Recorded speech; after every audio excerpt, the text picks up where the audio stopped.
আসসালামু আলাইকুম এভরিওয়ান, সকলের কি অবস্থা, কেমন আছেন? Welcome to the my another blogging and guys, আজকে চলে যাচ্ছি আমি সিলেট স্টেডিয়ামে খেলা দেখার জন্য। তো ঘর থেকে বাইর হওয়ার পর আমি চলে যাচ্ছি একটা রিক্সা নিয়ে স্টেডিয়ামের পথে। আর খেলাটা ছিল আপনার দ্বিতীয় টি-20 বাংলাদেশ ভার্সেস নেদারল্যান্ডের আর কি। আমি খেলাটা টিকিট কাটছিলাম অনলাইন থেকে। আর আমার খালাতো ভাই প্রায় 3 ঘন্টা ধরে স্টেডিয়ামের সাথে বসে আছে, আমার জন্য ওয়েট করতেছে আর কি। আর আমি আসবো বলে আসতেছি না, মানে গুসল করে আমি বাইর হয়েছি। বলতে গেলে ওরা একটা থেকে আর কি স্টেডিয়ামের সাথে বসে আছে, চাটা খাইতেছে আর আমার জন্য ওয়েট করতেছে আর চিল্লাইতেছে যে আমাকে তাড়াতাড়ি যাওয়ার জন্য। আমিও কি লেট করে ফেলছি অনেকটাই, তো আমি চলে যাচ্ছি এখন স্টেডিয়ামের উদ্দেশ্যে। তো ফাইনালি চলে আসলাম সেই দৃষ্টিনন্দন স্টেডিয়ামে, যেটাকে বলা হয় লন্ডন স্টেডিয়াম, আমাদের সিলেটের সবচেয়ে সুন্দর স্টেডিয়াম। জাস্ট ভিউটা দেখেন, মানে অসাধারণ, বলতে গেলে অসাধারণ স্টেডিয়ামের ভিউটা আর কি।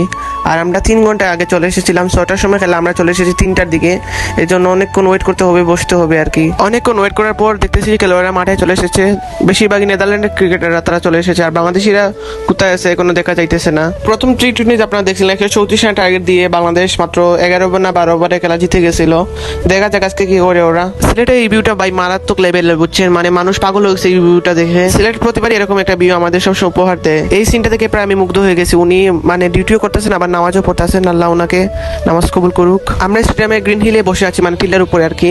আর পিছন যে সাইড, ওইখানে আমরা বসতেছিলাম, বাট ওখানে কোনো টিকিট ছিল না, তার জন্য টিকিট নিতে পারি নাই। আর গায়ের সামনে কিন্তু আরেকটা সিরিজ আছে বাংলাদেশে এবং ওয়েস্ট ইন্ডিজের, প্রায় মনে হয় অক্টোবরে বা নভেম্বরে খেলাটা অনুষ্ঠিত হবে।